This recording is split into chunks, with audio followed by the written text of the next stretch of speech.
Hello दोस्तों, स्वागत है आपका मैथ सॉल्यूशन 1। मैं पंकज कुमार।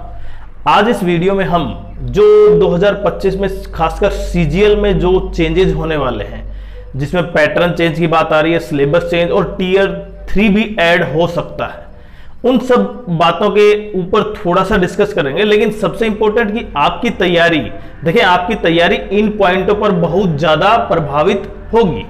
तो हम इन पॉइंटों पर आज डिस्कस करेंगे और आपके लिए बहुत इंपॉर्टेंट हो सकता है, क्योंकि आप भी 2025 की तैयारी कर रहे हैं। तो जो प्रीवियस ईयर के जो क्वेश्चन हैं वो कहीं ना कहीं अब बेकार हो चुके हैं, क्योंकि जो नया वेंडर है वो उसका सबसे बड़ा कारण क्या, कैसे क्वेश्चन आएंगे, और दूसरा कि जो एग्जामिनेशन जो कैलेंडर है एसएससी का वो भी डिले किन कारणों से हो रहा है, उन सब पॉइंटों पर चर्चा करेंगे। लेकिन अगर चैनल पर आप नए हैं तो चैनल को सब्सक्राइब करें, लाइक करें और शेयर करें। देखिए सबसे इंपॉर्टेंट कि टीयर 1 में जो यहां तक आपको क्लियर है कि जो पहले कट ऑफ बहुत कम जाती थी, 2024 में वो कट ऑफ ने रिकॉर्ड तोड़ दिए। आप यहां पे जो सब्जेक्ट है मैथ, रीजनिंग, जीएस और इंग्लिश, आप इन चारों में से किसी एक को ज्यादा हार्ड कर दें तो उससे कट ऑफ कम हो जाएगी। जिस तरह अभी आपने नीट एग्जाम में देखा, कहीं ना कहीं अब जीके का लेवल काफी हार्ड होने वाला है और मैथ का, क्योंकि ये दो सब्जेक्ट ऐसे हैं जिनसे कट ऑफ को काफी डाउन किया जा सकता है। अगर किसी भी एग्जाम की कट ऑफ 70%, 70-80%, वो भी नेगेटिव मार्किंग के बाद जा रही है, तो कहीं ना कहीं एग्जाम का लेवल और जो पैटर्न है वो चेंज जरूर होंगे। तो इसका सबसे बड़ा डिले जो एग्जामिनेशन कैलेंडर है वो और एसएससी नोटिफिकेशन, वो सबसे बड़ा कारण यही है। अब हम बात करते हैं टीयर 1 में। जैसे टीयर 1 में मैथ, रीजनिंग, इंग्लिश, जीएस वही आती हैं। 20-25 क्वेश्चन आते हैं सबके, और आपको 1 घंटा मिलता है, और एक क्वेश्चन 2 मार्क्स का होता है, ये आपको पता है। लेकिन अब कहीं ना कहीं इनमें भी चेंज हो सकता है। लेकिन सबसे ज्यादा प्रोबेबिलिटी किस चेंज की बात हो रही है कि डिस्क्रिप्टिव टेस्ट, और डिस्क्रिप्टिव टेस्ट देखें, डिस्क्रिप्टिव टेस्ट आपको प्योर नॉलेज होनी चाहिए, तभी आप उसको क्वालिफाई कर सकते हैं या उसमें मार्क्स ले सकते हैं। टीयर 2 में देखिए, टीयर 2 में जो मैथ, रीजनिंग, इंग्लिश, जीएस वो ऑप्शनल है, और आपको 4 विकल्प में से एक विकल्प को चूज करना है। जबकि यहां पे इंग्लिश सबसे ज्यादा नंबर की होती है, क्योंकि इसमें 45 क्वेश्चन होते हैं। बाकी सब में, इसमें मैथ में, रीजनिंग में, इन क्वेश्चनों को एक क्वेश्चन 3 मार्क्स का होता है। अब कहीं ना कहीं इनमें से जो चेंज हो सकता है सबसे मेन, जैसे यहां पे मैं अगर प्रत्येक सब्जेक्ट की बात करूं तो वहां पे जो मार्क्स है ना वो क्या हो सकते हैं, कम हो सकते हैं, डिक्रीज हो सकते हैं। मतलब एक क्वेश्चन 1 मार्क्स का या 2 मार्क्स का, और उसमें ऐड हो सकता है डिस्क्रिप्टिव टेस्ट।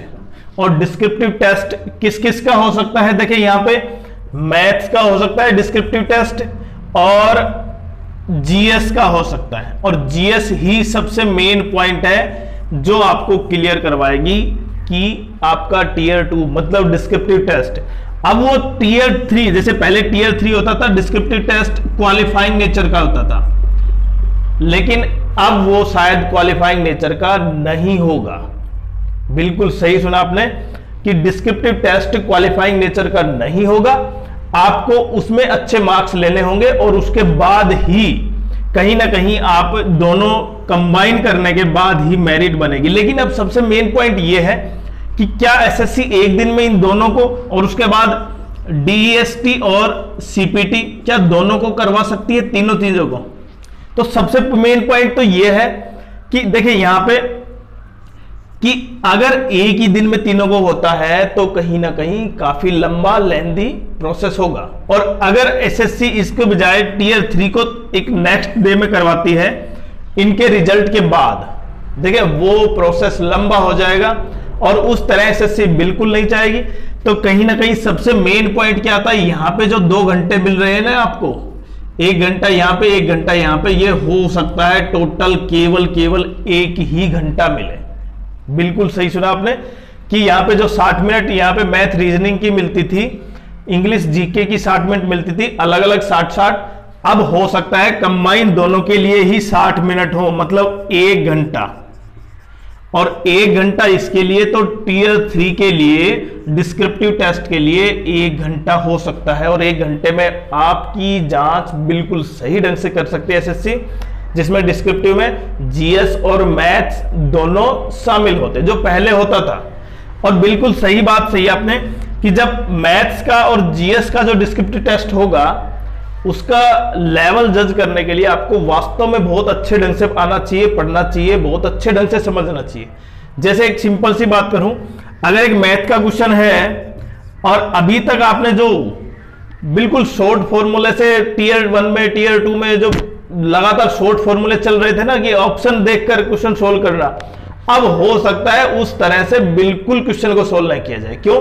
क्योंकि जब आपकी टीयर 1 में स्ट्रेटेजी अलग होगी, टीयर 2 में डिफरेंट होगी, तो यहां पे बिल्कुल डिफरेंट हो जाएगा दोनों का लेवल। इसलिए अब कहीं ना कहीं एसएससी उन सुधारों को लागू कर रही है। जैसे अभी मैंने बताया था ना कि नीट एग्जाम में जो फिजिक्स का लेवल है वो शायद अभी तक का लेवल, इतना लेवल कभी नहीं आया था और उससे कट ऑफ काफी डाउन चली जाएगी। लगभग 620 समझ रहे थे हम, वो 500 के आसपास हो जाएगी, 580, 560 के 70 के आसपास। तो उससे कहीं ना कहीं आप ये समझ सकते हैं, अगर एजेंसी ये ठान ले कि एग्जाम का लेवल बहुत हार्ड करना है, पैटर्न चेंज करना है, तो आप बिल्कुल एसएससी अब की बार कर सकती है और ये कहीं ना कहीं हम देख पाएंगे जैसे ही नोटिफिकेशन आएगा।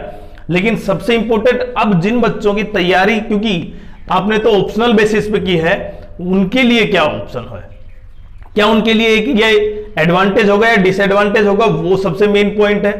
क्या जो डिस्क्रिप्टिव टेस्ट होगा उसमें बच्चों के मार्क्स ज्यादा लेवल के होंगे, मतलब यहां पे मार्क्स ज्यादा होंगे, इसमें मार्क्स कम होंगे। जैसे ये टोटल हो गए कितने, अभी हो सकता है 30, 45, 25 क्वेश्चन है, हो सकता है एसएससी इनको इस 100 में काउंट कर ले, टोटल 100 क्वेश्चन काउंट कर ले इनको, और बाकी जो डिस्क्रिप्टिव टेस्ट है वो भी 100 नंबर का, या हो सकता है इसको 200 नंबर का कर ले। लेकिन अभी नंबर की बात एक अलग डिफरेंट है, लेकिन लेवल की बात आप समझ सकते हैं। अभी तो ये तो केवल पैटर्न चेंज की बात की है, अभी उसमें जैसे यहाँ पे सीजीएल का है, जैसे अभी सीपीओ की बात करूं मैं, सीपीओ में हो सकता है मैथ ऐड हो जाए, जो केवल जीएस का था, इंग्लिश का पेपर था, इंग्लिश का पेपर हो सकता है कम हो जाए, कम मार्क्स का, उसमें मैथ भी ऐड हो जाए या जीएस भी ऐड हो जाए, जिससे कि प्रत्येक बच्चा उन चीजों को समझ पाए कि जो स्पेसिफिक एग्जाम की तैयारी कर रहे हैं उसी के लेवल की कर पाए।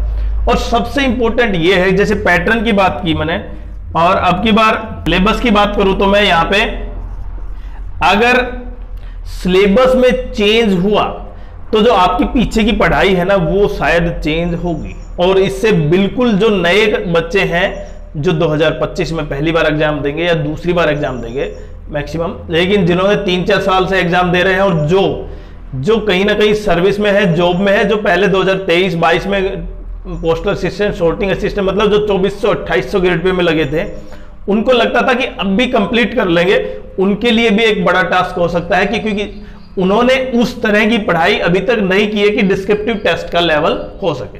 तो सबसे इंपॉर्टेंट यह है कि टीयर 1 में देखें, जितना ज्यादा डिले होगा ना उसमें सबसे ज्यादा संभावना यह रहेगी कि उसमें पैटर्न उतना ही चेंज हो सकता है। और पैटर्न में सबसे मेन पॉइंट है डिस्क्रिप्टिव टेस्ट, और डिस्क्रिप्टिव टेस्ट जैसे ही लागू होगा और ये क्वालिफाइंग नहीं होगा, आप ये बिल्कुल समझ सकते हैं, जब क्वालिफाइंग नहीं होगा तो एसएससी के पास ये एक तरीका होगा कि प्रत्येक बच्चे को, जो हो सकता है वो कुछ भी कारण हो, उसको कहीं मार्क्स के बेसिस पे बिल्कुल डिफरेंशिएट कर पाए। तो अगर आप इससे किससे सहमत हैं कि क्या डिस्क्रिप्टिव टेस्ट में लेवल हार्ड होना चाहिए या उसके मार्क्स होने चाहिए, क्वालिफाइंग होने चाहिए, या केवल पैटर्न में चेंज होगा, तो किस तरह से सिलेबस चेंज होगा, अगर आप सहमत हैं तो कमेंट्स जरूर करें।